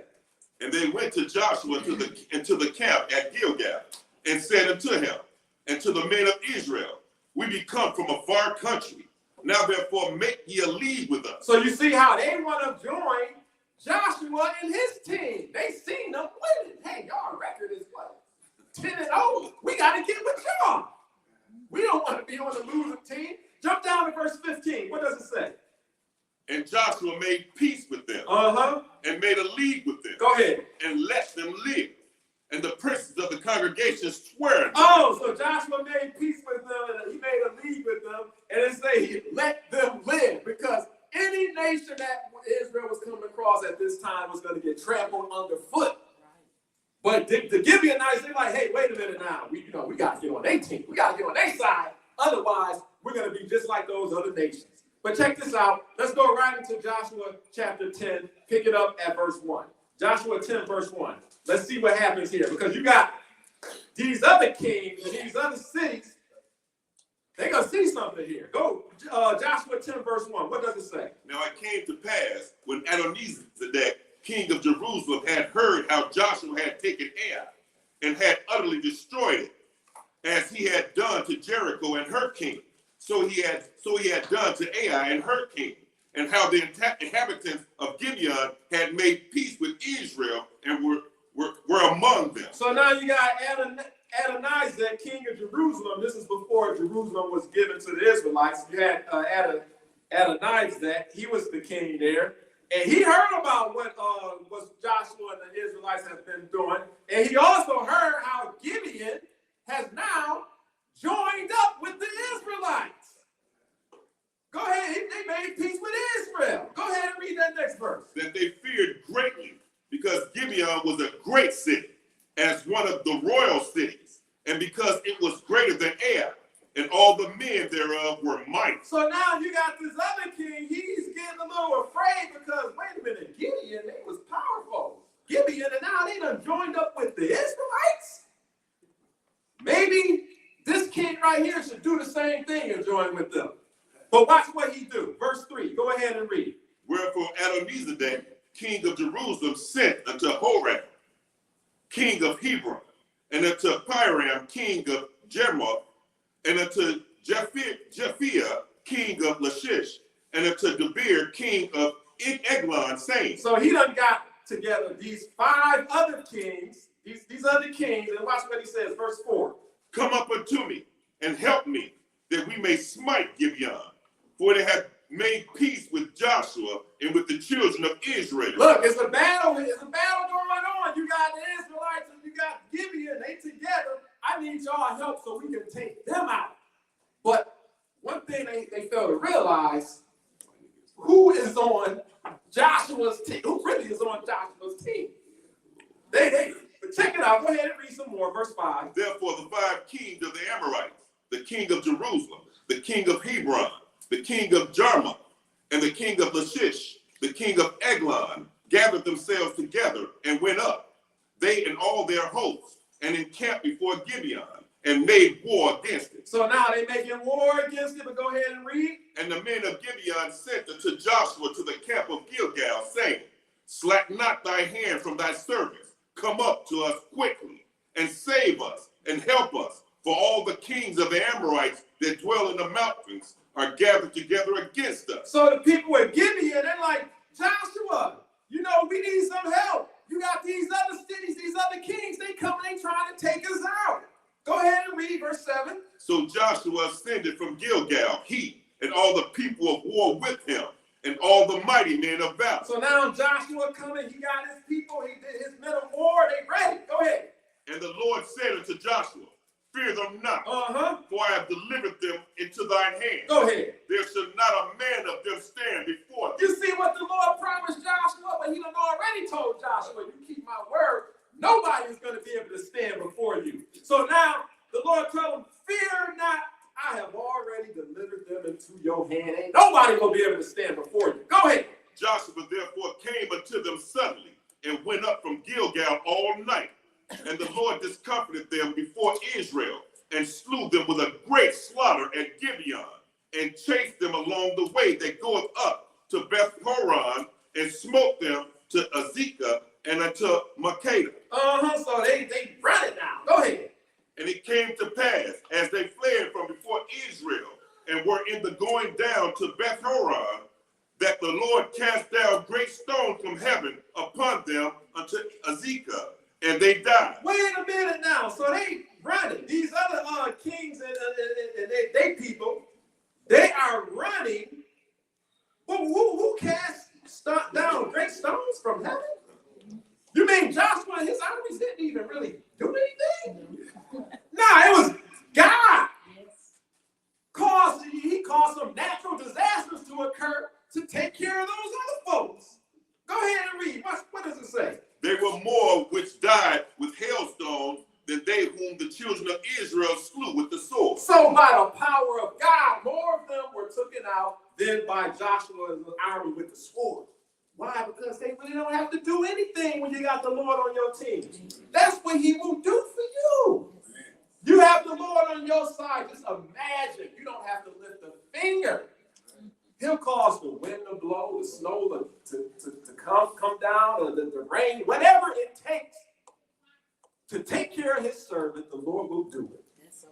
We keep reading, you will even see that he actually made the sun stand still to give them time to take them all out. But check this out. You can read that on your own, but jump down to verse. We'll be here all day talking about the goodness of God, people. We'll be here all day. But jump down to verse 16, because those kings, they thought they could get away. Go ahead and read verse 16. But these 5 kings fled and hid themselves in a cave at Makkedah. Oh, so you got these kings now, they was trying to come up against them, and now they running, they hiding. And it said that they ran to the caves. They hiding up in the caves. Go ahead and read. And it was told Joshua, saying, the 5 kings are found hid in a cave at Makkedah. Oh, so now it's told Joshua, look, they done went running and they've been hiding up in the caves. And you know what's real interesting? Just like these kings back in the days of Joshua, when Joshua was invading the land, these kings of the earth fled and hid in the caves. Guess what's going to happen when Jesus make his coming?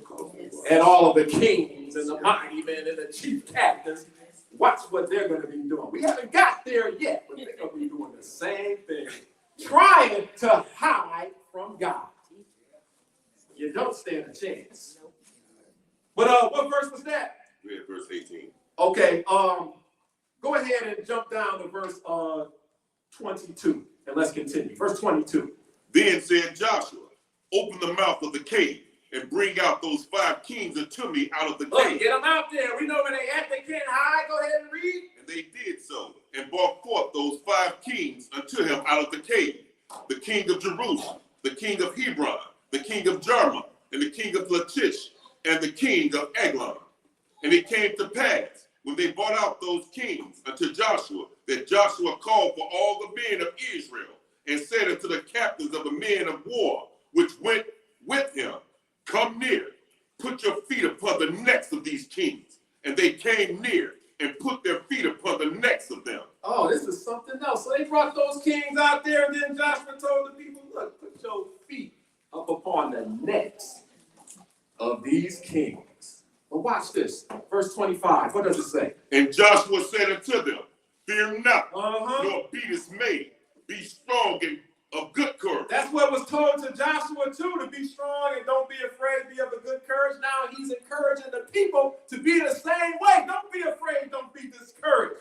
Why? Go ahead and read. For thus shall the Lord do to all your enemies against whom ye fight. What? What was the people doing? They had their foot on the necks of their enemies.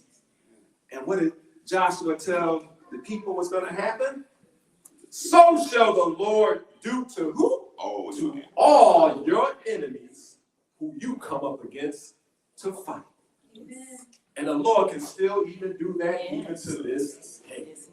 All we have to do is do it. Thus saith the Lord, and whoever come up against you does not stand a chance. That's the faith that we have to have, people. But check this out. Let's go to Joshua chapter 23. Let's go to Joshua chapter 23 and pick this up at verse 1. Because the Lord told Joshua, look, all you got to do is don't go to the right, don't go to the left, but just stay focused on my word, my commands. Now we're going to go to Joshua chapter 23. And we're going to pick this up at verse 1.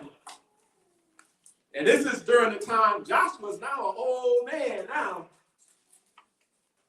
But check this out. Joshua 23, verse 1. When you get it, go ahead and read.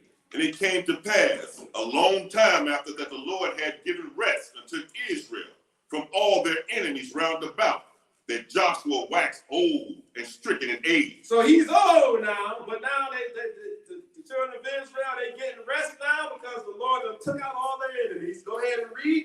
And Joshua called for all Israel, and for their elders, and for their heads, and for their judges, and for their officers, and said unto them, I am old and stricken in age. So he got all the people together, verse 3. And ye have seen all that the Lord your God hath done unto all these nations, because of you. And because the Lord done did all this for y'all. Y'all done seen with your own eyes what he did to all these nations. Go ahead and read. For the Lord your God is he that hath fought for you. You see this? This is who been behind the scenes. This is who been doing it all. The Lord your God. He is the one that's been fighting for you with all these battles. Verse 6, what does it say? Be ye therefore very courageous to keep and to do all that is written in the book of the law of Moses. Go ahead. That ye turn not aside therefrom to the right hand or to the left. Oh, that was told to Joshua, right? Now he's passing it along to the rest of the people. Don't depart from the law. Do what thus saith the Lord. Go ahead and jump down to verse 8 and continue. What does it say? But cleave unto the Lord your God, as ye have done unto this day. Stay on his team. Don't leave. Don't go AWOL. Go ahead. For the Lord hath driven out from before you great nations and strong. But as for you, no man hath been able to stand before you until this day. All those people who y'all was calling giants, y'all thought y'all couldn't take them out. Y'all nothing but grasshoppers. Oh, they got all these weapons of war. They got these large cities. They got big armies. No. No man has been able to stand before you until this day. The Lord has been with y'all. Y'all the ones left the team. He never left. Y'all left. Go ahead and read. One man of you shall chase 1,000. For the Lord your God, he it is that fights for you. And he as he hath promised. Oh, wait a minute now. One person gonna take out 1,000 people? Yeah, when you got the Lord on your side, that's how powerful you are. Jesus said, I give you power to tread on serpents. That's all of who the devil uses for his wicked devices. He gives you power over that. But you got to trust and believe in the authority that Christ has given you. But let's move on and go a little further. I want to check out something. Let's go to 2 Chronicles chapter 13. 2 Chronicles chapter 13, and let's pick this up at verse 1.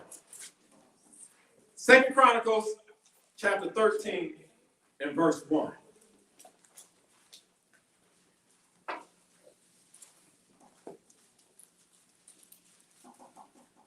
Go ahead and read. Now, what's going on here? There was a civil war with Israel. You had the northern kingdom and you had the southern kingdom. And they were up against each other. That's what's going on during this time that we're going to read about. 2 Chronicles chapter 13 and start at verse 1. When you get it, you can go ahead and read. Now in the 18th year of King Jeroboam began Abijah to reign over Judah. And he reigned 3 years in Jerusalem. His mother's name also was Micaiah, the daughter of Uriel of Gibeah. And there was war between Abijah and Jeroboam. So you got war going on between Abijah, who was the king of Judah, and Jeroboam, who is the king of Israel. The king of Judah is the southern area of Israel, and then the northern kingdom, which Jeroboam is over, that's the northern the northern part. That's what's going on. But go ahead and read. And Abijah set the battle in array with an army of valiant men of war, even 400,000 chosen men. Jeroboam also set the battle in array against him with 800,000 chosen men, being mighty men of valor. So you got Israel against Israel. But check this out. You got the army of Abijah. They had how many people? 400,000 soldiers. Then you got Jeroboam over the northern kingdom. They had 800,000 soldiers. So the northern kingdom had double the amount of the size of army than the southern kingdom. Who situation. If you had to go by the numbers, the one with the larger army, oh, they twice the size of us. Oh, they gonna take us out. Well, we've been seeing something throughout this lesson. Who's on the Lord's side? That's who the winner is going to be. But check this out. That was verse 4. Jump down to verse 8 and continue. Did we finish up? Yeah, do 4. Read verse 4. And Abijah stood up upon Mount Zemaraim, which is in the Mount Ephraim, and said, Hear me, thou Jeroboam, all Israel. So now Abijah, king of Judah, he's talking and he's saying something. Check this out, verse 8. And now ye think to withstand the kingdom of the Lord in the hand of the sons of David, and ye be a great multitude, and there are with you golden calves, which Jeroboam made you for God. But Jeroboam, king of Israel, what they got, some false gods that they did with? Okay. But they got a great multitude. They got a large army. But check this out, keep reading. Have ye not cast out the priests of the Lord, the sons of Aaron, and the Levites, and have made you priests after the manner of the nations of other lands? So that whosoever cometh to consecrate himself with a young bullock and 7 rams, the same may be a priest of them that are no gods. Wait a minute, so they involved in this other type of stuff. They done took away the priesthood? Yeah. They shouldn't do so. They haven't been keeping the law either. They got false gods. They're not keeping the law. This is the northern kingdom here under Jeroboam. But keep reading. Verse 10. But as for us, the Lord is our God, and we have not forsaken him. And the priests which minister unto the Lord are the sons of Aaron, and the Levites wait upon their business. Oh, but now Abijah, king of Judah, he's letting them know, look, we have not forsaken the Lord. All Israel knew the Lord, but y'all done forsook him when we stood by his side. We on the Lord's side. Y'all done start going after these other guys. Go ahead and read. And they burn unto the Lord every morning and every evening burnt sacrifice and sweet incense. The showbread also set they in order upon the pure table, and the candlestick of gold with the lamps thereof, to burn every evening. For we keep the charge of the Lord our God, but ye have forsaken him. We've been keeping the law. We've been doing what thus saith the law. Y'all have forsaken him. Check this out. Read that next verse. And behold, God himself is with us for our captain, and his priests with sounding trumpets to cry alarm against you, O children of Israel. Fight ye not against the Lord God of your fathers, for ye shall not prosper. Oh, you see what Abijah talking now, king of Judah? He's telling Jeroboam in his northern kingdom, he's like, look, wait a minute, y'all. God himself is with us for our captain. That is the leader of our team. But y'all, he said, look, God is on our side. We got the priests. And then he's like, children of Israel, he's telling the northern kingdom, don't fight against the Lord your God. You think you're fighting against us, but you're really fighting against God. And you do this, you will not prosper. But watch what happens. Go ahead and read. But Jeroboam caused an ambushment to come out about behind them. So they were before Judah, and the ambushment was behind them. So you go ahead and read. And when Judah looked back, behold, the battle was before and behind. And they cried unto the Lord, and the priests sounded with the trumpet. So now you got the northern kingdom. They surround Judah on both sides, this side and that side. Wherever Judah turned over, they got armies of the northern kingdom this way and armies of the northern kingdom that way. They being ambushed. They being taken by surprise. Well, remember, who is on the Lord's side? Go ahead and read. Then the men of Judah gave a shout. And as the men of Judah shouted, it came to pass that God smote Jeroboam and all Israel before Abijah and Judah. Oh, so now they done cried unto the Lord and they shouted. And now what happened? The Lord took out Israel before Abijah. He smote Jeroboam and all Israel before Abijah, king of Judah. Why? Because Abijah, king of Judah, they were on the Lord's side.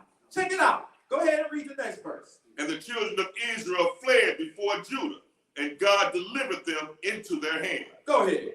And Abijah and his people slew them with a great slaughter. So there fell down slain of Israel 5,000 chosen men. Oh, so that 500,000 of those, over half of them, ended up getting taken out. That's more than the southern kingdom had even in their army. They were outnumbered, but they still won the battle. Why? Because the Lord was on their side. Check it out. Read that next verse. Thus the children of Israel were brought under at that time, and the children of Judah prevailed. Why did they prevail? Because they relied upon the Lord God of their father. And that's what we have to continue to do even to this day. That's what we got to rely on. Because the battle is not ours. We just deliver it to him, and he's going to take care of it. We just got to do like what Joshua did and everybody else who depended upon the Lord, and you will see the results. Just like that. But let's go to Romans chapter 15. Romans chapter 15. And we're going to read one verse. Romans chapter 15 and one verse. And I know we've been reading story after story after story, just showing the power of God and how he will work with you, but it's a reason for all this. Let's go to Romans chapter 15, and we're going to read one verse, verse 4. Romans 15 and verse 4. When you get it, what does it say? For whatsoever things were written aforetime were written for our learning. Oh, so all these examples, all these, what we've been reading about, it says they were written for our learning. And this is Paul writing the letters to the church. And he's letting them know, look, all those things is for our learning. For our example, go ahead and read. That we, through patience and comfort of the scriptures, might have hope. Oh, so through patience, it's going to take some patience, not going to be an overnight thing. But through patience and comfort of the scriptures. I don't know about y'all, but when I read these scriptures and I see all these scenarios and cases, that gives me comfort. Yes. That lets me know I don't have a thing to worry about. As long as I do right by God, he will take care of whatever situation you're faced with. When that, even if you facing the giants. What's ever coming up against you? I don't know what people are dealing with. It can be something on your job that you may be faced with. Somebody out to get you, plot against you, or whatever it may be. But you rely on the Lord, he's going to allow you to be the victorious one in whatever situation you are dealing with. But check this out. Even Hezekiah understood these things. This is something I want to show you all real quickly. Let's go to 2 Chronicles chapter 32. 2 Chronicles chapter 32.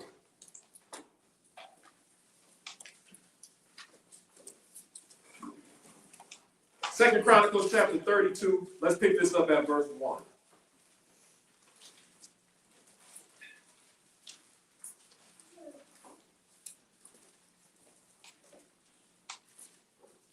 When you get it, go ahead and read. 2 Chronicles 32 and verse 1.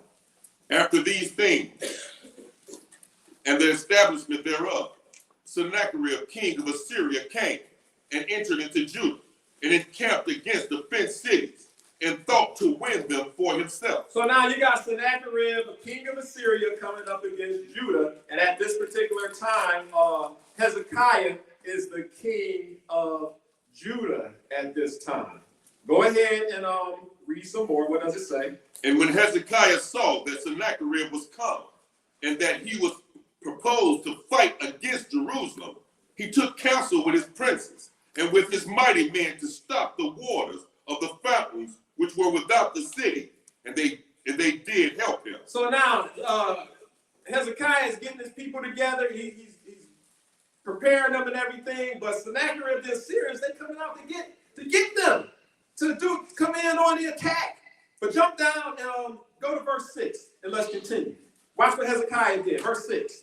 And he set the captains of war over the people and gathered them together to him in the street of the gate of the city and spake comfortably to them, saying. And this is faith and works. Hezekiah had the faith, but you also need some works. You got to believe. Yeah, believe, but the Lord wants to see what you go do also. And so what Hezekiah do? He prepared the people for battle. But check out also what he said. He told them in verse 7. Go ahead and read. Be strong and courageous. Be not afraid nor dismayed for the king of Assyria, nor for all the multitude that is with him. Why he's telling them, don't be afraid. Don't be discouraged about the king of Assyria. Go ahead. For there'll be more with us than with him. Although they got a big, large army, bigger than ours, it's actually more with us than with him.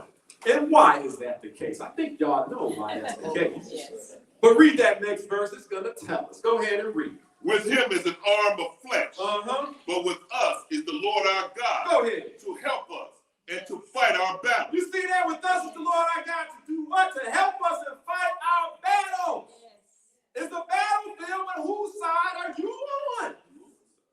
Check this out. Go ahead and finish that up. And the people rested themselves upon the words of Hezekiah, king of Judah. And the people rested, and they faith was increased because what Hezekiah told them. Look, we got the Lord. He's going to fight our battles. You don't have anything to worry about. And then you got Hezekiah. He's going to come talking mess. He did jump down to verse 14. Not Hezekiah, Sennacherib. Sennacherib was going to come talking mess. And we're going to see what happened here. Verse 14. Go ahead and read.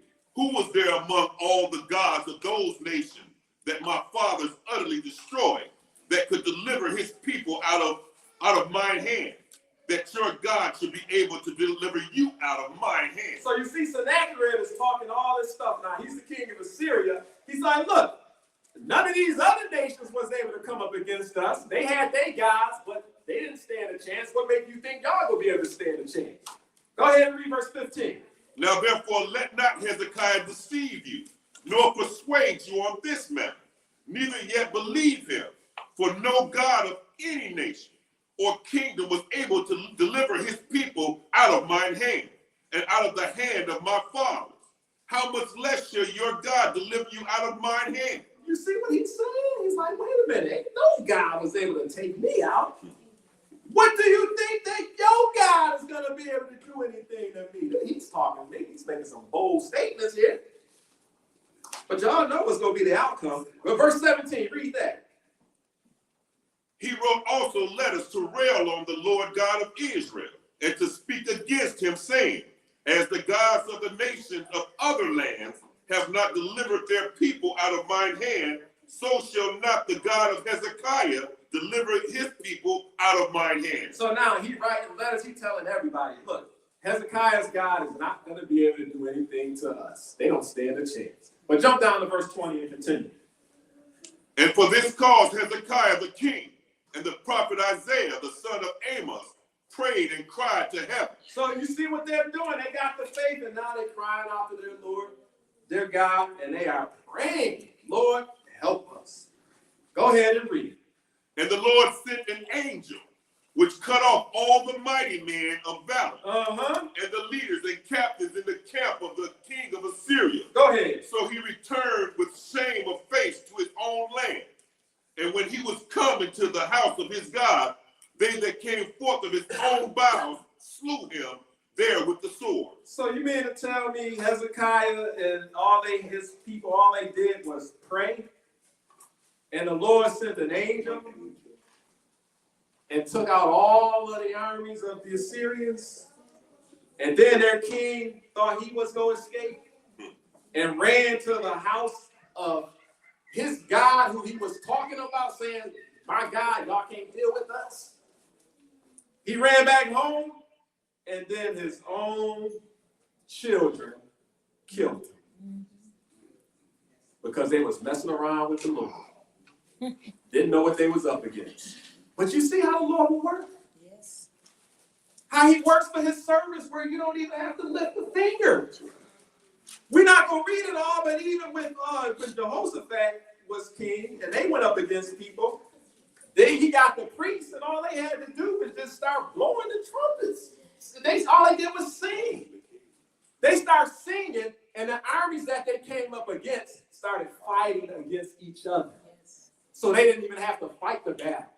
All they had to do was sing, and the armies that they were against ended up fighting one another. That's in 2 Chronicles chapter 20. We're not going to read it all due to time, but read it on your own. It's a good story. But all they had to do was sing.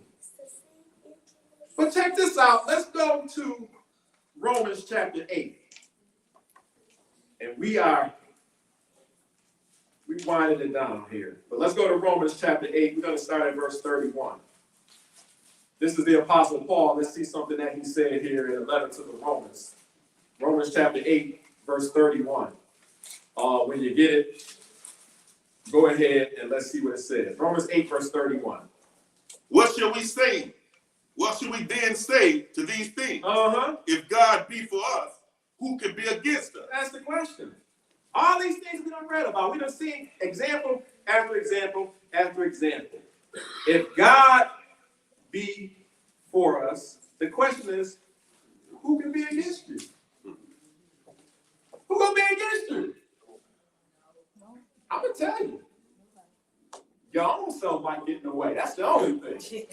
That's the only thing. But you do right by God, everything will be okay. But like I said, sometimes, you might be dealing with something and you may put that thing between you and God where, he's going to think twice about getting you up out of that situation.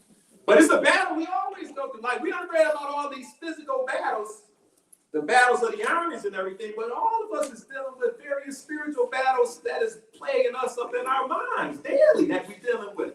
But the same way, we have to continue to trust in the Lord, put on that armor, and I'm not talking about physical things, but we have to put on that armor so that we can withstand what comes against us. And even Paul let us know some things in Romans chapter 7. Flip back to Romans chapter 7, and let's start at verse 18. Romans chapter 7 and verse 18. And when you get it, you could go ahead and read because, like I said, we might get in the way. God before us, who can be against us? Our own self might start getting in the way of things. But check this out. Romans 7, verse 18. Go ahead and read. For I know that in me, that is, in my flesh, dwelleth no good thing. For to will is present with me, but how to perform that which is good, I find not. Go ahead. For the good that I would, I do not.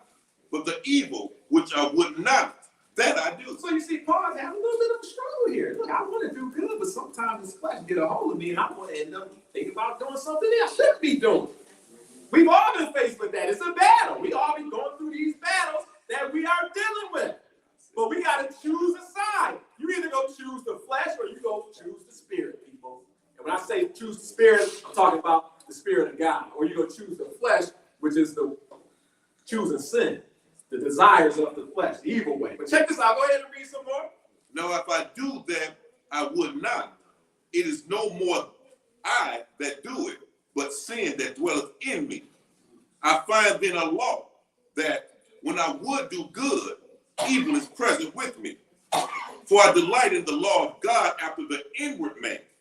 But I see another law in my members, warring against the law of my mind, and bringing me into captivity to the law of sin, which is in my members. That law of sin is, you got sin and death also on the picture, because the wages of sin is death. You continue to sin, the payment or the penalty is going to be death if you give into it.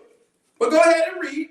O wretched man that I am, who shall deliver me from the body of this death? Look, who gonna die? I know I'm dirty, but who is gonna deliver me from the body of this death? The same one who's been delivering Israel all throughout their history. Go ahead and read verse 25. I thank God through Jesus Christ our Lord.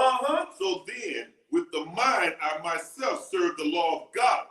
But with the flesh, the law of sin. So I'm going to serve the law of God with my mind. I'm going to do what thus saith the Lord. I'm not going to allow the flesh to give in to what sin is telling you to do. I'm not going to be subject to that. But it's a battle that we are all being faced with, that we have to choose which side are we going to do. You know, like how they always show that, you may see it on like the cartoons or something, they have a little angel on one shoulder, a little devil on the other, contemplating who you go listen to. Y'all know that be stuff like that be going on. We all be dealing with battles. But we have to choose what thus saith the Lord. But check this out. Let's go to Zechariah chapter 14. And we're going to work it on down and we're going to get up out of here. But Zechariah chapter 14, because now we're going to work our way all the way to the coming of Christ. Because even at the coming of Christ, there's still going to be some battles going on. And people are still going to have to pick a side.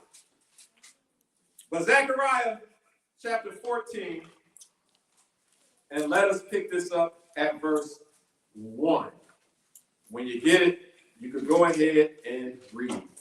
Behold, the day of the Lord cometh, and thy spoil shall divide it in the midst of thee. Yeah, the day of the Lord is coming. Go ahead and read. For I will gather all nations against Jerusalem to battle, and the city shall be taken, and the houses rifled, and the women ravished, and half of the city shall go forth into captivity, and the residue of the people shall not be cut off from the city. Oh, so he said that he's going to gather what? All the nations against Jerusalem to battle. It's going to be a battle going on during this time? Yes, it is.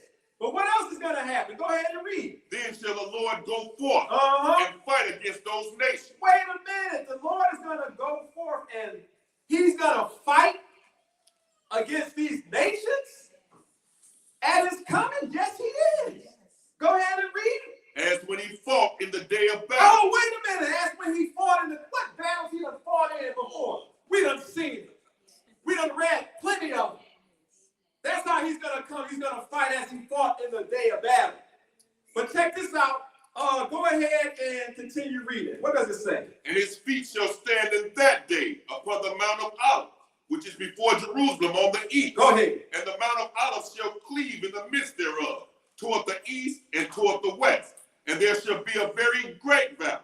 And half of the mountain shall remove toward the north, and half of it toward the south. And just like he left from the Mount of Olives, he's going to come back and he's going to pop right back down on there. It's going to be an earthquake and everything. It's going to be a lot of things going on that the people is going to be in amazement about. But go ahead and read. And you shall flee to the valley of the mountain, for the valley of the mountain shall reach unto Azel. Yeah, you shall flee, like as you fled from before the earthquake in the days of Uzziah, king of Judah. And the Lord my God shall come, and all of the saints with him. Oh, so the Lord is coming, and he's coming with all the saints. We're going to find out who these saints are, but he's coming back to do battle and fight against all these nations who's coming up against Jerusalem. The Lord is going to do this. But jump down to verse 9, and what do it say? Because what's going to happen when he take down the nations? Verse 9, go ahead and read. And the Lord shall be king over all the earth. Oh, so at that time, he's going to be king over all the earth. Go ahead and read. In that day shall there be one Lord, and his name one. Everybody gonna know who he is at that point in time when he takes down all of the kings and when he sets up his kingdom right here upon this earth. He will rule, and he's right after he done took out all the other people who came up against him to fight. Yes, it's gonna be people actually trying to fight against the Lord when he makes his return. They set you up all for this, all the movies you see. The Martian. Exactly. We're going to read some. Let's go to Revelation chapter 6. Revelation chapter 6 and verse 12. Because he said, the Lord my God shall come, all the saints with thee. If we would have read verse 6 and talk about how it's going to be a day like this, you're not going to know if it's daytime or nighttime. You're not going to be knowing what is going on. There's going to be so much things going on happening around you, but let's go to Revelation chapter 6 and pick this up at verse 12. Revelation 6 and verse 12. What does it say?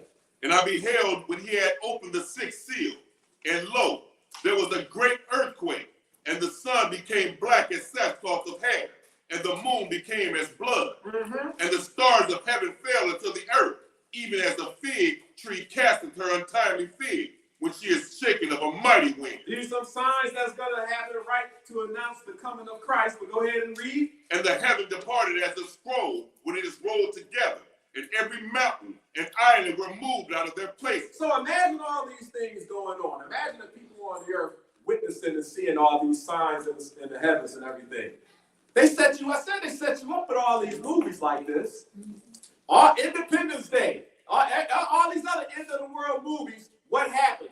They show you some aliens coming, invading the earth, and then what happens? All of the people on the earth, all of the kingdoms, y'all been fighting against each other all this time, but now y'all come together to fight against what y'all see coming from the sky. So actually, when the Lord comes, you don't have people thinking, hey, we're being invaded by aliens. They're not going to know what is going on. But for those who do know, you know, hey, this is the Lord coming. Hey, I want to be in that first resurrection. Hey, I should be coming with you to this earth. I should be already with you coming. Because you done had me make the change. But that's a whole nother lesson in itself. But continue on and read. What does it say? Verse 15. And the kings of the earth, and the great men, Uh-huh. and the rich men, and the chief captains, and the mighty men, and every bondman and every free man hid themselves in the dens and in the rocks of the mountains. Oh, so now you got the kings of the earth. Did we read another example earlier how those 5 kings ran and fled and went into the caves during the days of Joshua when he was invading their land? Same thing is going to be going on when King Jesus comes back. You're going to have all types of people running and trying to hide in the dens and in the rocks of the mountain. Where are they going to be hiding? Go ahead and read. And said to the mountains and rocks, fall on us, and hide us from the face of him that sitteth on the throne, and from the wrath of the Lamb. For the great day of his wrath is come, and who shall be able to stand? And then people are going to realize, hey, oh, I was on the wrong side. And it's going to be too late. They're trying to hide, going to the rocks, but you can't escape. Hey, I want to be killed by him. Let the rocks kill us. But hey, you got to. This is something. But these are the people who are not on the Lord's side. They got destruction coming to them. But this is going to be during the War of Armageddon. Go to Revelation 19 and pick this up at 11. Revelation 19, verse 11. And check out what it says here. Revelation 19, verse 11. Go ahead. And I saw heaven open, and behold, a white horse. And he that sat upon him was called Faithful and True. And in righteousness he doth judge and make war. His eyes were as a flame of fire, and on his head were many crowns. And he had a name written that no man knew but he himself. Go ahead. And he was clothed with a vesture dipped in blood, and his name is called the Word of God. This is Jesus, folks, the Word of God. He's coming. He has on a crown that name written that no man knew but him himself.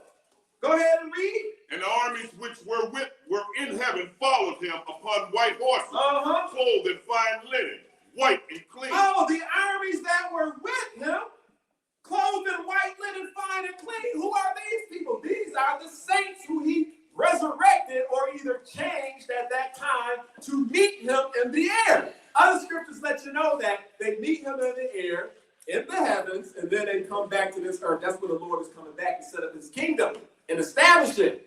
But if you are on the Lord's side at this time, you are going to be one of those people who get caught up with him in the sky, and that's going to come right back to this earth. But you will also be a part of the armies that are following him upon white horses, clothed in fine linen, clean and white. That represents righteousness.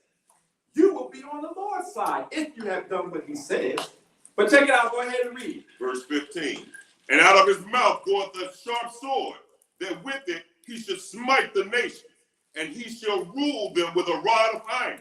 And he treadeth the winepress of the fierceness and wrath of Almighty God. Go ahead. And he hath on his vesture and on his thigh a name written, King of Kings and Lord of Lords. Oh, so it said he's going to smite the nations, those but he got a sign. It says King of Kings and Lord of Lords, because he's the true king, people, and he's taking this world back, and he's going to set it in order. But watch this. Verse 17. Check out what happens. Go ahead and read. And I saw an angel standing in the sun, and he cried with a loud voice, saying to all the fowls that fly in the midst of heaven, come and gather yourselves together into the supper of the great God. Wait a minute. Why are he telling the birds to come gather yourselves to the supper of the great God? What these birds got to do with anything? Read the next verse. Go ahead. That ye may eat the flesh of kings, and the flesh of captains, and the flesh of mighty men, and the flesh of horses, and of them that sit on them, and the flesh of all men, both free and bond, both small and great. Oh, so you mean to tell me those who are not on the Lord's side, they're going to be getting pecked on and ate up by the birds? Their flesh is going to be eaten up? Yes, it is. What else is going to be going on? Go ahead and read, because he got to use the birds to clean up all of this filth. Go ahead and read. And I saw the beasts and the kings of the earth and their armies gathered together to make war against him that sat on the horse and against his army. Oh, so now you got the beasts and the kings of the earth and their armies. You got one side, they gather together to make war against who? The one that sits on the throne, the one that sits on the horse and his army. Who's sitting on the horse? Jesus. Who is his army? It's the saints that's coming back with them, following on white horses, fine and white, clean linen. But now you got the other people that's fighting up against them. So you got two sides. You got a battle going on. This is the battle which people call Armageddon. This is what's going on right here. But the question is, it's a battle going on. Whose side are you on? Because if you are on the side of the beast, this is what's going to eventually be your demise. Verse 20. Go ahead and read. And the beast was taken, and with him the false prophet that wrought miracles before him, with which he deceived them that had the mark of the beast, and them that worshipped his image. Oh, so you had some people, they chose to take that mark. They're like, hey, this is the side we gonna be on. We taking this mark. You had other people, no, we're not gonna take it. It's a choice. You gotta make whose side you gonna be on. But this is the people who took the mark, or the beast who was enforcing it. And then go ahead and read, see what it says. These both were cast alive into a lake of fire burning with brimstone. And you see, that's what happens with the beast and the false prophet. And eventually those who follow them, you go end up being up in there too, if you are on their side and not the Lord's. But those who are on the Lord's side will be ruling in the kingdom. But check this out. We just have 3 places and we out of here. We out of here. Ephesians 6 real quick, because this is what we have to do. Because we don't need any swords. We don't need any guns, military tanks, grenades, knife collection. All that stuff not going to be able to save you when the time is here. I'm going to show you what weapons we need to come up against all this stuff. Let's go to Ephesians 6. We're not going to read it all. I know y'all familiar with this, but Ephesians 6 talks about the armor of God. Go ahead, verse 10. Ephesians 6, verse 10. Watch what it says. Finally, my brethren, be strong in the Lord and in the power of his might. See, be strong in the Lord and the power of his might, because he got all the power. Go ahead and read. Put on the whole armor of God, that you may be able to stand against the wiles of the devil. And you got to put on all this armor.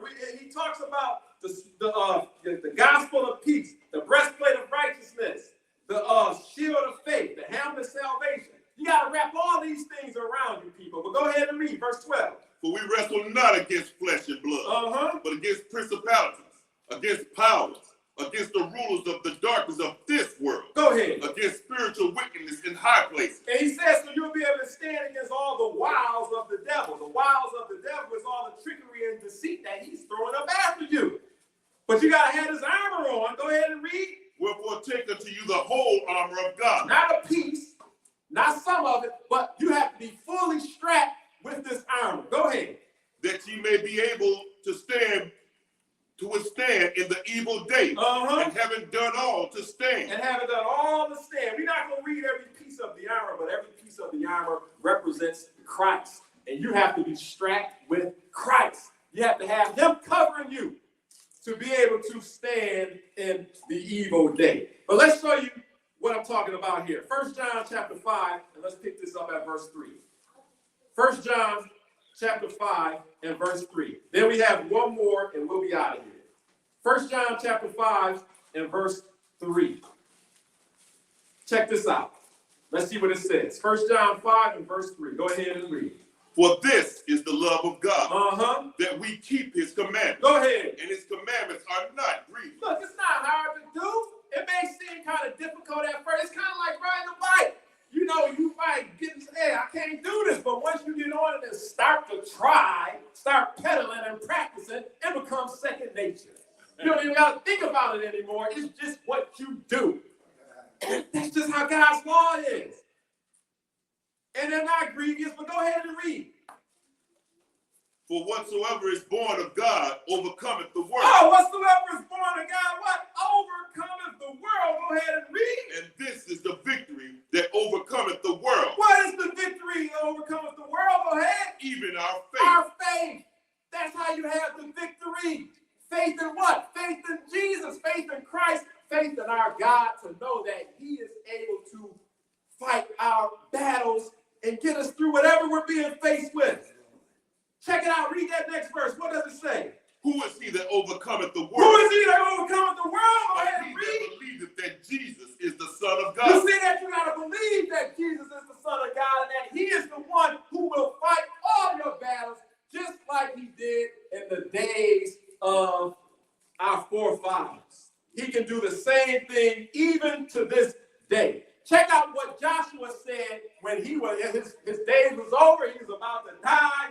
He did what he had to do. But check it out. Joshua chapter 24. We're going to end it right here. Joshua 24, verse 14. Joshua 24 and verse 14. When you get it, let's see what was said here. Joshua 24 and verse 14.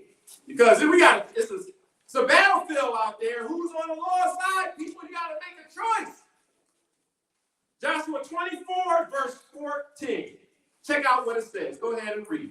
Now therefore fear the Lord, and serve him in sincerity and in truth, and put away the gods which your fathers served on the other side of the flood, and in Egypt, and serve ye the Lord. You see what he said? Fear the Lord your God. Serve him in sincerity and in truth.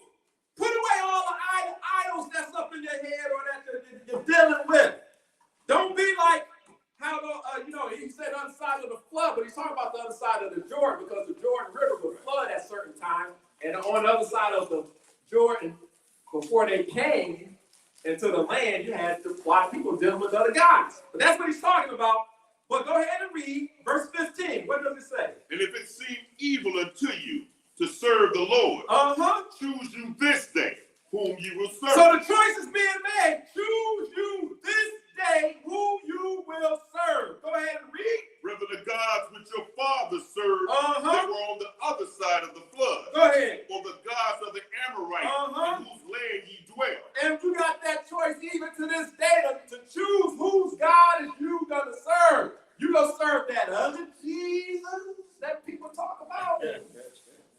That everybody's going to be saying his birthday is rolling upon us in a couple weeks. You going to do that? Or everything else? Every other idolatrous practice that's associated with various things going on? You going to put other guys before the Lord? Other things that you make, money, your job, whatever it may be? You got to make a choice, people. But check out what he said. What did he say? Verse 15, finish that up. But as for me and my house, we will serve the Lord. We all got that choice. I think I'm going to do like what Joshua said. For me and my house, we're going to serve the Lord. Battlefield. Who is on the Lord's side? Thank you for your time.